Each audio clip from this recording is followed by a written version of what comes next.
food security. Well, I know that, well, so much will be said soon. Shedrack Madlion joins us now. He likes to describe himself as a farmer, but I like to think twice while describing him as a farmer. Thank you for coming on this morning. Thank you. They will have to bother. Why? Should we be worried or concerned about the goings-on, especially with food? Yeah, I think I'm trying to look for a proper word that supersedes being worried. Well, we're under siege. The entire whole country is under siege.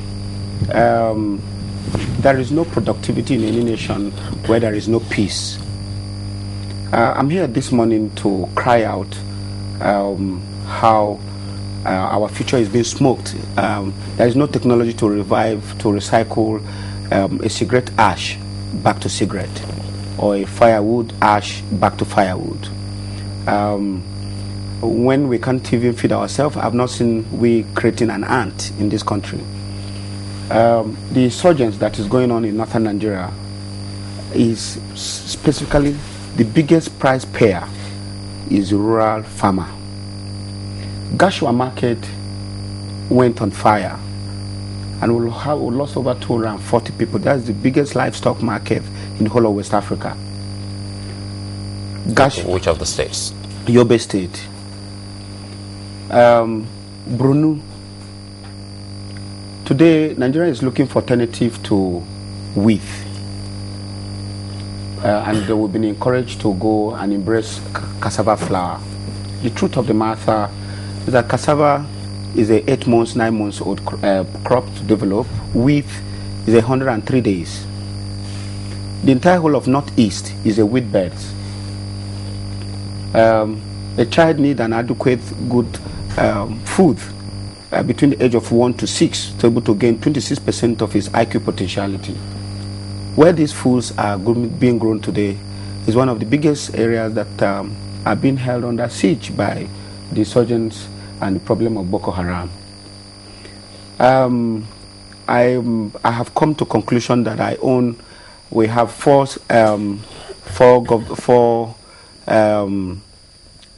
steps of government in Nigeria: the federal government, the state government, the local government, and the self-government. That's where I belong to. Self-government, yes.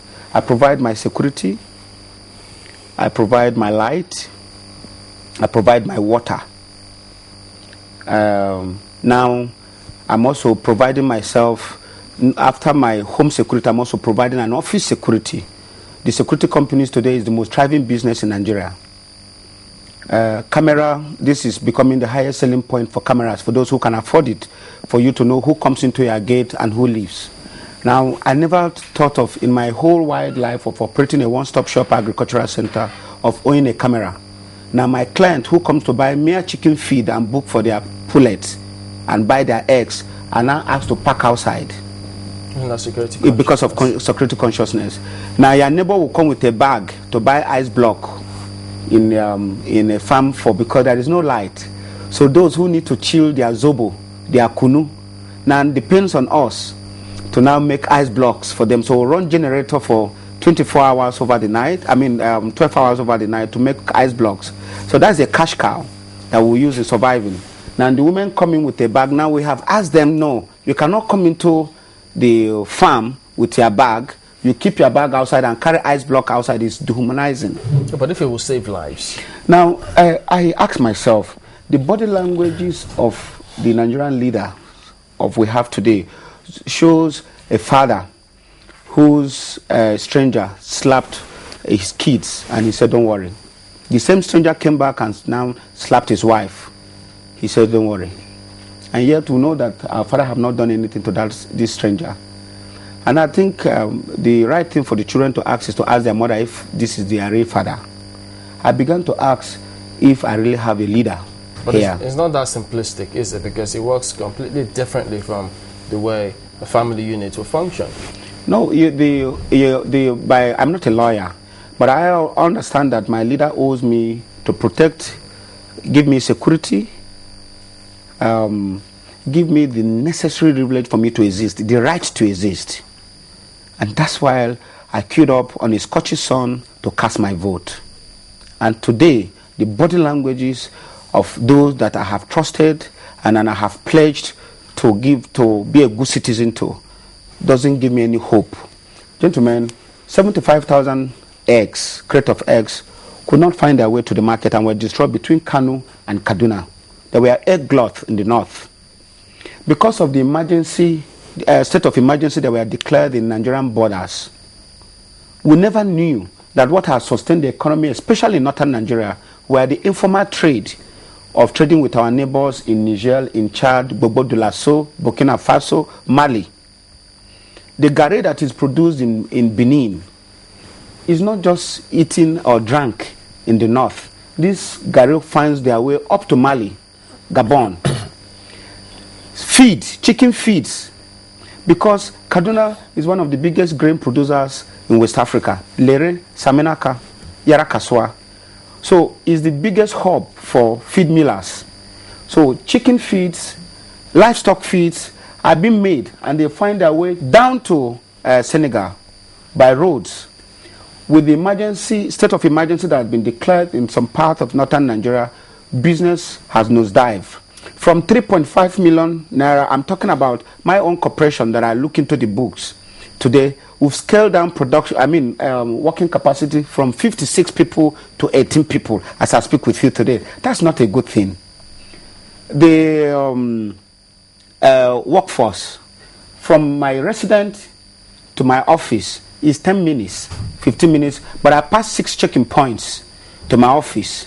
Now, scarcity of sandbags and drums today in northern Nigeria is the most expensive thing to buy, because the Nigerian police and Nigerian army have taken over all the empty bags we are supposed to use to put maize, now to put sand on them to protect themselves in northern Nigeria. If I have to come in here, Mr. Madlion, it looks to me, I'm quite impressed. You've painted a picture of what exactly is happening in northern Nigeria as we speak, but isn't that supposed to break the conscience of the people, to have made them understand that whoever is causing them to go through that kind of harrowing moment should be pushed out of the community?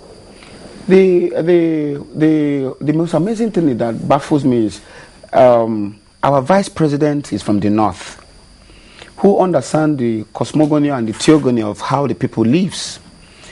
And I see no while he has not reallocated his office to Brunu, or their vice president having his office in Kano. Why? The best way you can actually solve situations is for you to confront it.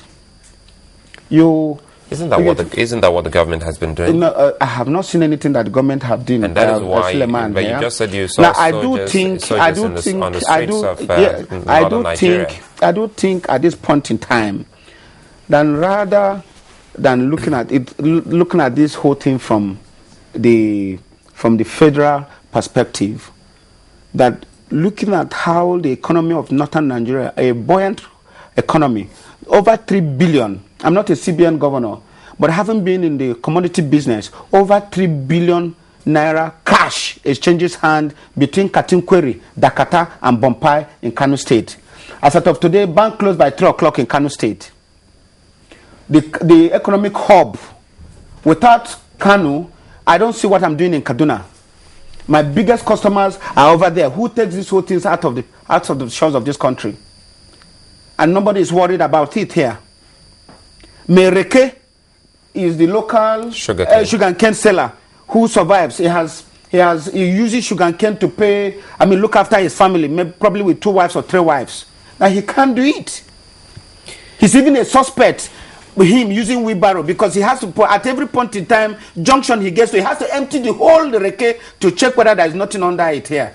You should ask me, what else do you want anybody to do? Mr. Madlion, I think that's a question. I was just about to pose that to you. What exactly do you want the government to do? Because we all know that we have to change. There have to be a total new change. You cannot tell me the art of going to visit a bomb scene and tell us not to be distracted. Yes. Dead bodies is merely discussed once it does not relate to you. No, can I land on my question? What I'm trying to say is this. We've seen the manner of the warfare that we're in. Terrorism is not conventional warfare where you know when or where your enemies are and when they're going to attack, or what exactly they might be planning, or what strategies you can actually use. They use normal, everyday people. They use normal, everyday modes of transport. So in the process, if we cannot tell who a terrorist is... I'm not a terrorist expert, but I want to tell you that our own situation is a little bit different. The insurgents we're having in Nigeria here is a reflection of our failed leaderships in providing the required needs, engagement to Nigerian youth. I am strongly... This same country is a country I have rested and placed my hope. Now, if you have refused to engage the Nigerian youth and engage them properly, what is happening here will continue taking place.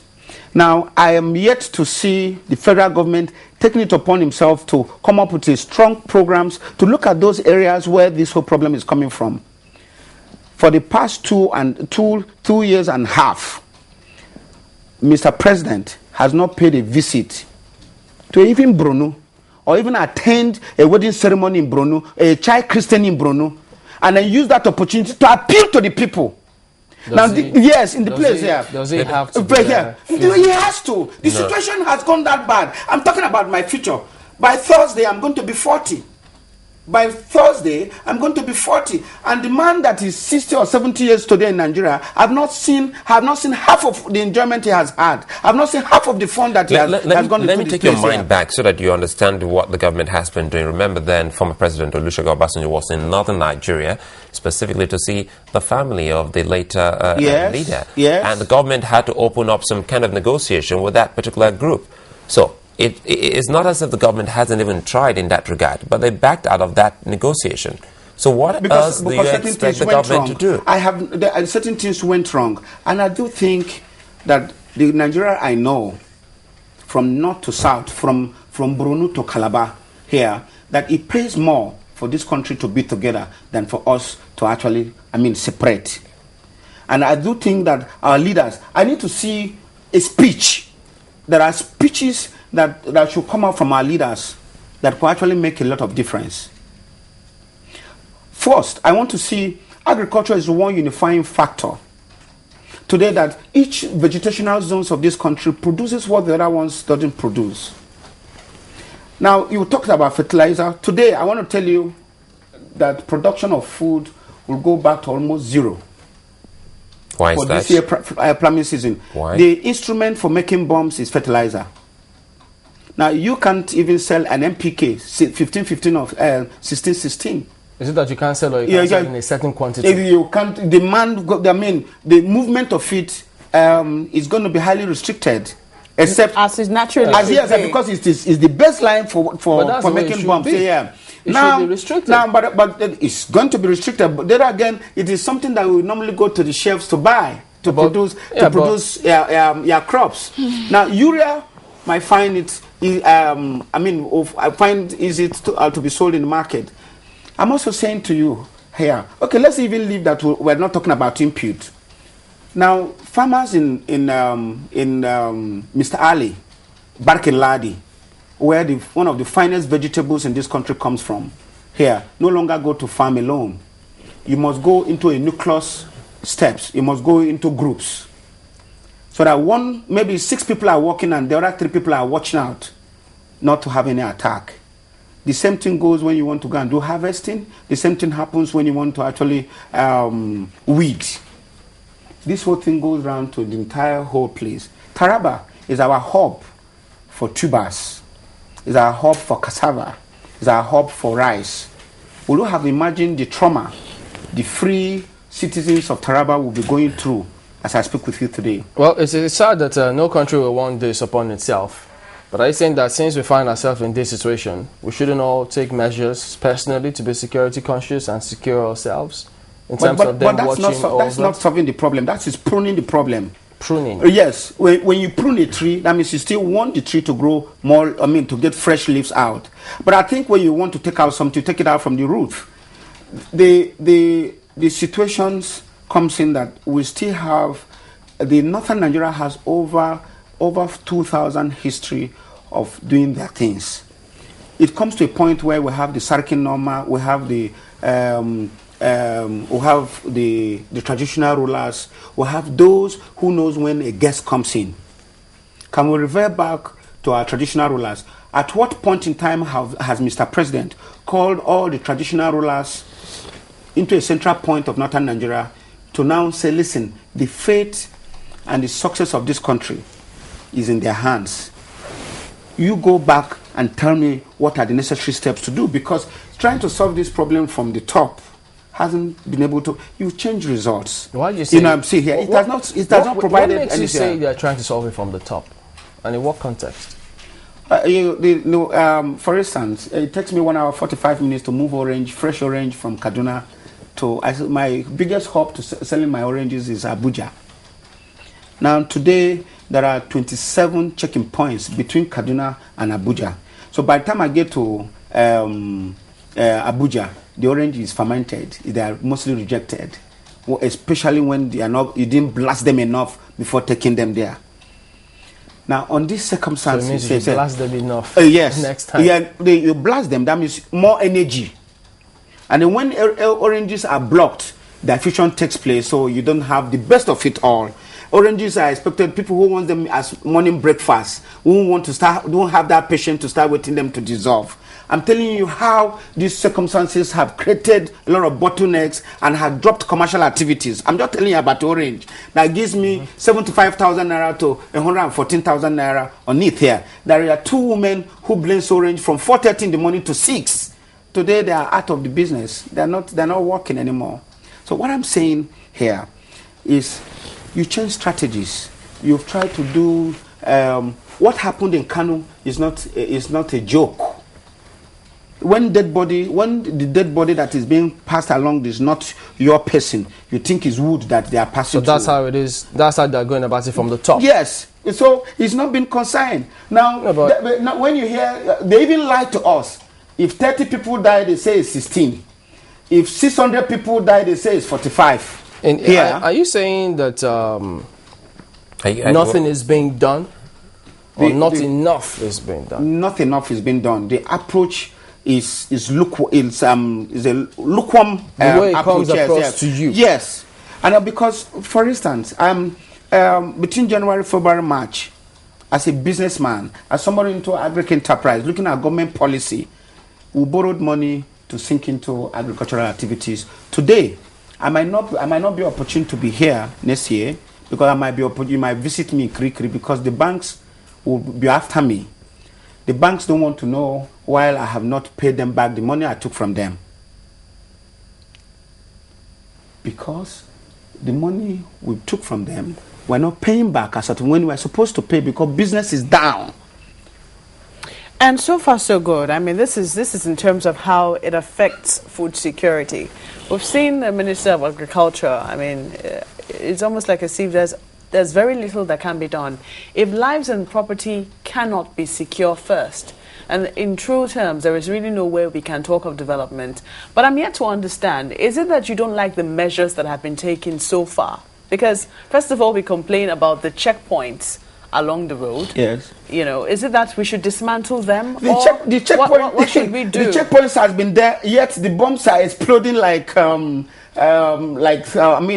daily basis. In fact, the checking point on its own here is also danger, because you line up cars up to 1 kilometer, and what happens if one of the tankers that are lined up explodes? This is an intimidating aspect of security. I'm not a security expert, but I do think that there is still a window to get this whole thing corrected here. As a father, you don't stop a child crying by actually trying to beat the same child.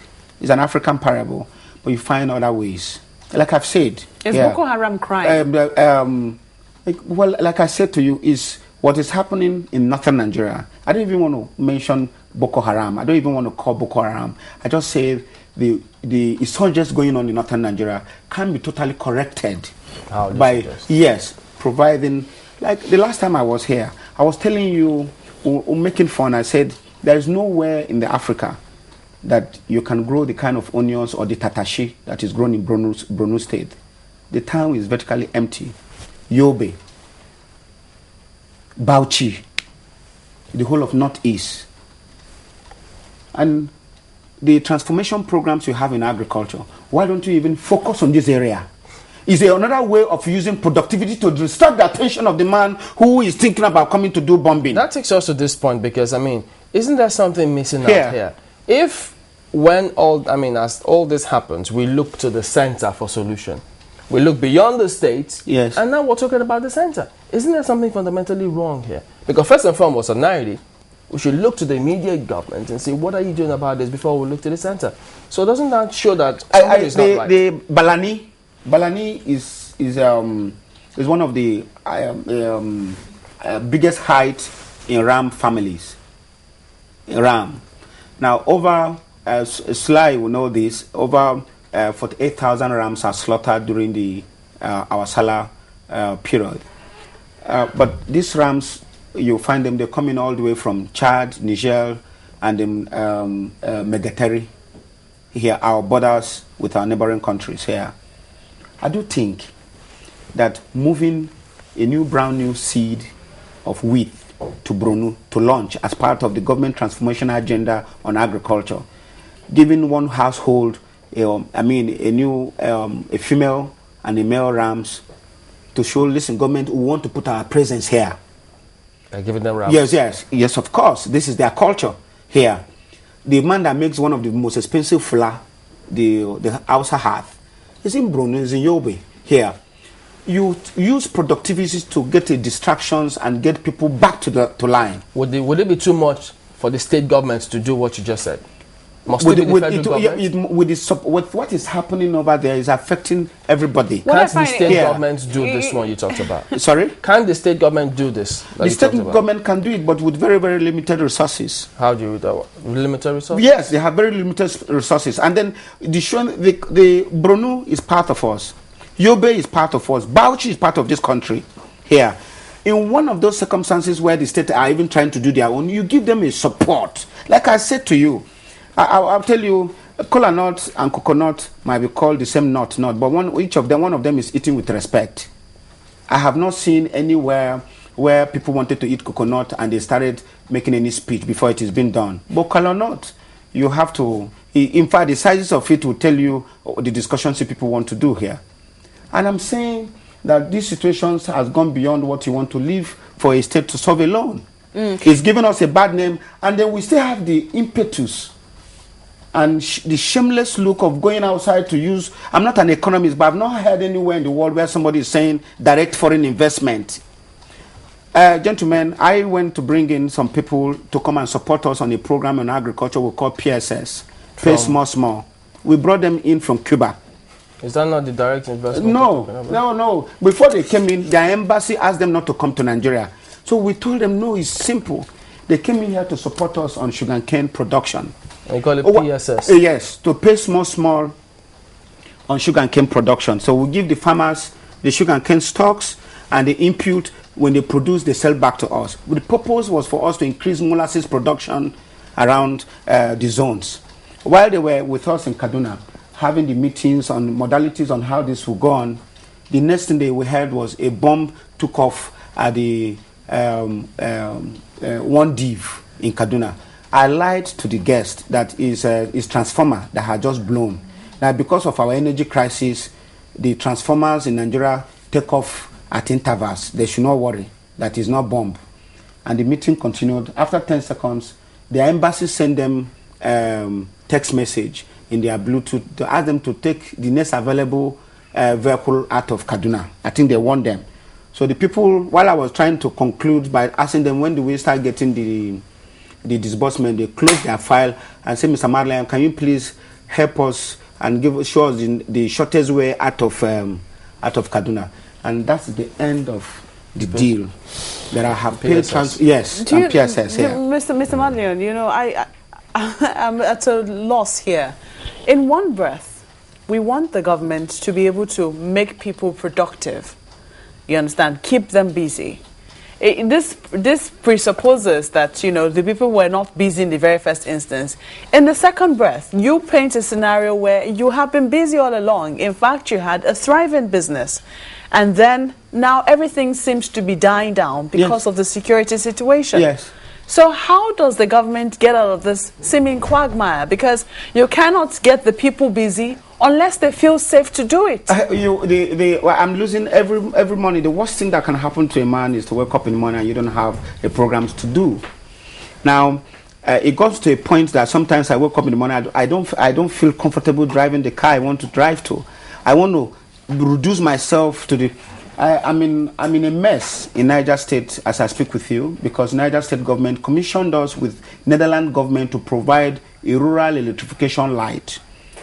The Philips authority has refused to ask their staff to come in and do the trainee programs and do the first sample installation of these items in Niger State, because they've been advised not to come to Nigeria, that is not safe. In fact, they even get to hear about what has happened in Suleja and another part of Niger State even before myself. As I speak with you, if the Niger State authority has asked us to come back and revise back the contract to have with them, where will Mr. Madlion have their resources to refund back to the government? The whole thing goes back to there is no way business can thrive where there is insecurity. So much has been said about what should be done. But you know, the thing about all of this is no matter what you do, even if you think you've done the best you can, if one bomb goes off somewhere, it looks as though it will make no sense of what you've done previously. We've seen it across the whole world where these kind of challenges faced. So, how will they go about this? I will want Mr. President to accompany the Islamic sects, various imams, teachers, on a retreat to an Islamic country for them to look at, because Islam is all about peace. Islam is not a violent religion as it's been portrayed. Now, an Arimajiri school was built in Sokoto and it was commissioned. But those that are going to run that school, you will not think of giving them a new lease of knowledge on cueing them into what we are doing. The imams and the Islamic teachers survive from these boys who begs around.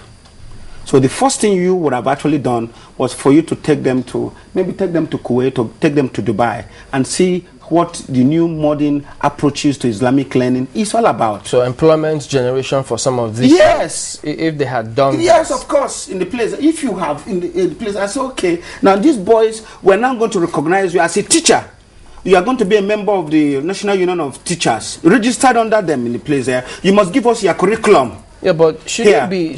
Does it have to take the federal government to go to states and begin to do all this? Once you are running a home and things are started going bad here, I don't see anything wrong if your uncles from village comes in to give you support on it here. This situation has gone beyond state government, local government, because when it happens, who does it affect? It affects everybody. As I speak with you, Chamberlain, every 6 hours, 1 billion naira worth of rice is consumed in this country. We still import, yes, of course. Every 6 hours, my able minister, who is very enthusiastic about the transformation programs in this country, will score 0 in all the effort in providing food security in this country if there is no peace in northern Nigeria. Agriculture is north, and north is agriculture. I stand to be corrected. The land resources God has given to us in this country, the large portion of it is in a particular place. The larger vegetational blessings to produce vegetational exchange crops is also there. What I'm saying is, if birds learn how to perch, how to fly without perching, man must also learn how to shoot without missing. You do certain things to show that you are now out to solve this problem. What does it take for us to say, okay, fine? Nigerians are I think the second African pilgrims in Saudi Arabia. The imams, the religious leaders and all that here, move them to this place here. And then they come back. You have given them total new lease of life. Retreat. Yeah, but here. Then when you come back, these are the same people that will pass the messages of peace to the people. You know, people are a little bit confused when you say this, because we, I know, we're looking at solutions. Because, Mr. Madlion, people have always asked this question: what do they want? First, if they have refused to tell you what they want, so just what they want from them. Here, like it won't work. I have said to you that an idle man is a devil's workshop. Is a full devil's tools. An idle man. Imagine a nation, a state where there is 6,636 companies. Apart from Lagos State, there is no anywhere in Nigeria where there is a factory that is doing 24-hour shift. Apart from Lagos State here. For purpose of the fact that we don't need to give any publicity to any company, a bottling company in this country make 30% of the entire whole profit. I mean, they need to make in the whole from Nigeria here. We're talking about Kano. Kano used to have a silpers making company that produced silpers for the entire whole region. I'm talking about Niger. We take silpers all the way to Gabon, all the way to Mauritania. Today it's closed down. The biggest hope of any bank is to own a bank branch in Katunkweri, where cash has lost respect. Cash are dragged on the floor to banks on daily basis because of Katunkweri in Kano State, because of textile activities. You know, Chamberlain asked for solutions because when we talk about all of that, there are so many things so we really cannot understand. Yes. Just allow me come in here because it is. Recently, we started seeing, for instance, the meat they call suya in Lagos. Instead of you eating your suya with onions, or they now put with cabbage. Cabbage. Yes, because the onions don't come in when they need to come in. Now, it's more expensive to move to get a truck that will come to evacuate agricultural items from Kebbi. Onions we are talking about, the biggest hub of producing onions is two regions in Nigeria, Kebbi State and Borno. Like the last time I came here, we were all making fun when I said there is nowhere in the world where you grow onions that has heaps, if not the one that you grow in Megateri or in Bama here, or where you have the Lake Chad. What can we do to bring the farmers back to business, bring the food back on the table so that everyone can be satisfied? Our president must summon courage. He has all the security apparatus to sit down to have what is called face-to-face with farmers and also discuss peace under an umbrella. We cannot all we have gone into the stage of high level of denial, because when it happens, you only hear that this person has condemned this act and it ends that way. But I'm saying today, as a youth in Nigeria, that my future is at stake. The man that is taking decision for you and I today has had the best fun of this country. And he doesn't want my own children and my own generation to see half of what he has said. And I'm saying no. Because some of us that are also sitting here who seems to be busy, if there are certain things that will happen to me, I'll go the other side. I can't afford not to achieve my dream. In between it, there's a time a man is born, and at the time man has to die. In between them is for you to make history. I have decided to make an impact in providing food in this country and do what I do with passion. But today somebody is cutting down my dream per second. The farmers, are they directly affected, apart from cutting down production, are they directly affected by loss of lives? Yes, during the electoral violence that took place in northern Nigeria, those that died are farmers. When you hear bombs, it's the farmer who is taking his crop to the market that are mostly affected. In other words, are you saying they are terrorists, the farmers? No. Who is affected? I mean, the farmers are the victims of the terrorism activities that are taking place in northern Nigeria. Don't forget that most of these farmers are subsistence farmers who have to go to market to sell on daily basis to come back home because they need to buy kerosene, they need to buy their matches, they need to buy firewood.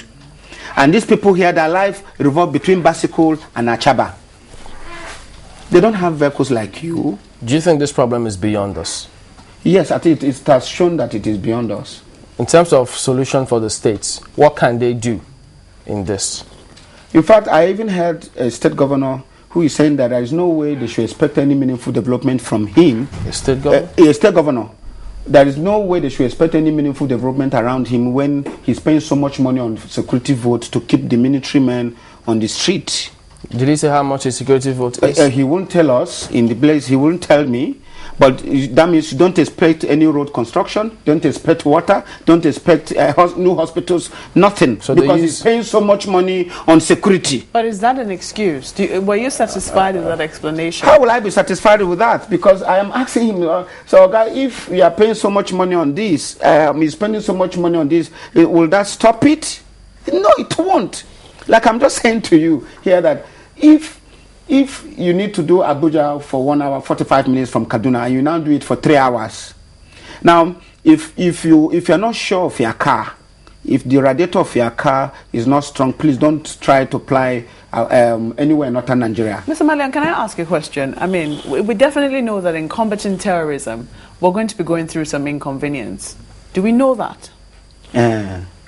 Are we prepared to face that? Because when you ask, usually, I mean, when people talk about the social contract, they say you resign some of your rights to the government so that in turn it can protect you. In Nigeria, they say it's broken down. But we also remember that in the United States, immediately after 9/11, many more rights were taken away from the people. Of course, it wasn't easy to take those rights away because they kept on saying these are rights that we have fought for over the years. But after a while, they simply said, maybe it's time we give it up if that is the price we have to pay, to be secure. Are we ready as a people to be able to pay that price? Or is it too grave a price to pay that we'd rather not pay anything? But while I'm paying these prices, I should see some proactive measures by the state government or by the federal government in coming up with solutions and all that there.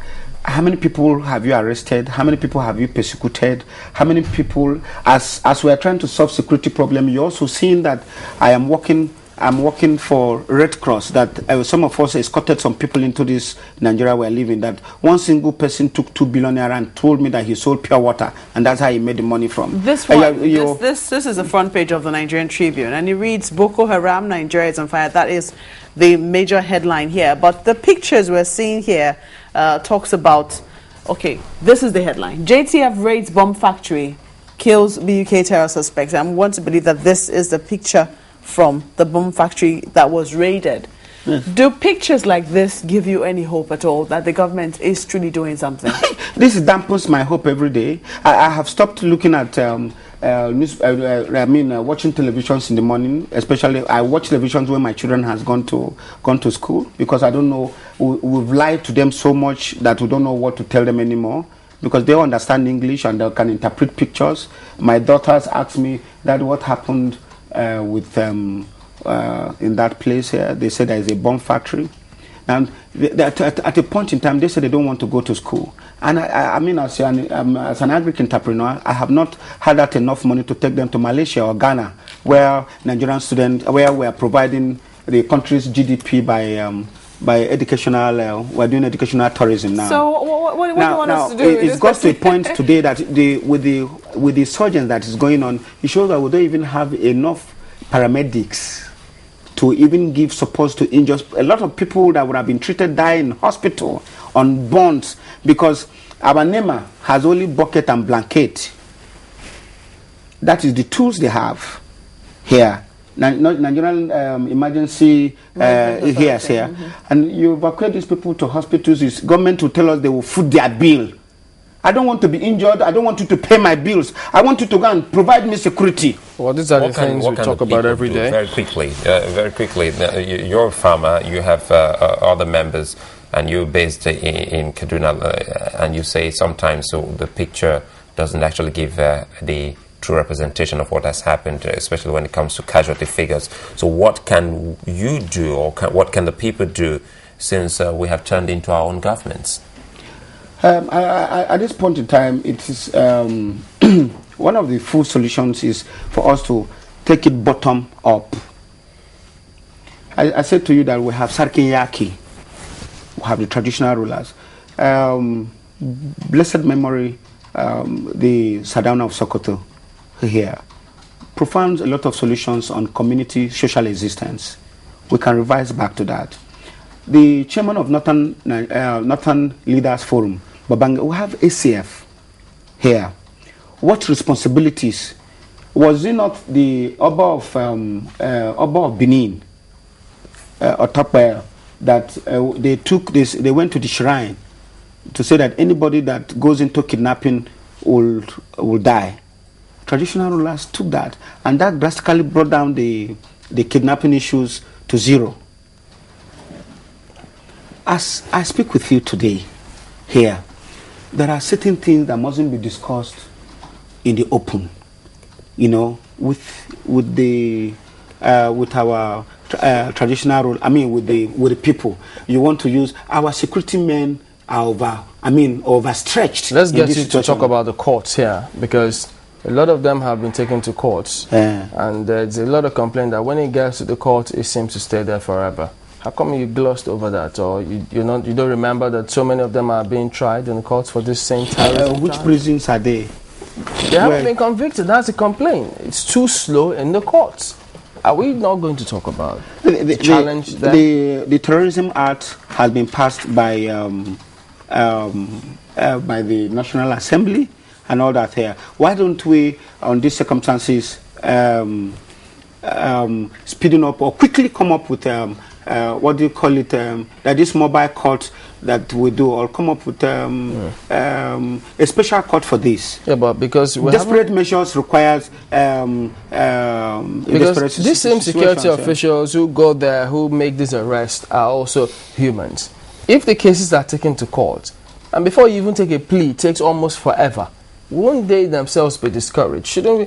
So it's a whole combination of factors. But I don't think in the world, I don't think it has gone. It doesn't have a solutions that we. I mean, this whole our constitutions, our laws are made by us, so that can be amended to suit. I mean, from what she said about what happened to the state of America, I mean, Guantanamo Bay was established. These were just quick winks to actually begin to take care of this whole situations here.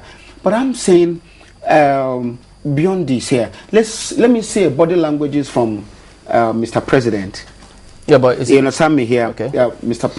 I mean, the success of any nation is determined by the vision of the leader of that country. I want to see my president in Brunei drop unannounced and see the show of Brunei here. When the show of Brunei wants to do the normal protocol, say no, sir. I have come to say I'm tired of the situations going on here. If, assuming he does that, and he comes up with a bill... Since he came into office, as if he stayed Brunei? If he does that and comes up with a bill, he still has to go back to the National Assembly. And it will be quickly passed. Says who? It says me here. Because the situation is affecting everybody. There is nobody... If we are from Port Harcourt, and you think the situation in the north is not affecting you, I want to tell you today that the infrastructures that you can see in Kaduna, in a stretch of road called Constitution Road, the people that owns the structures there are not the northerners.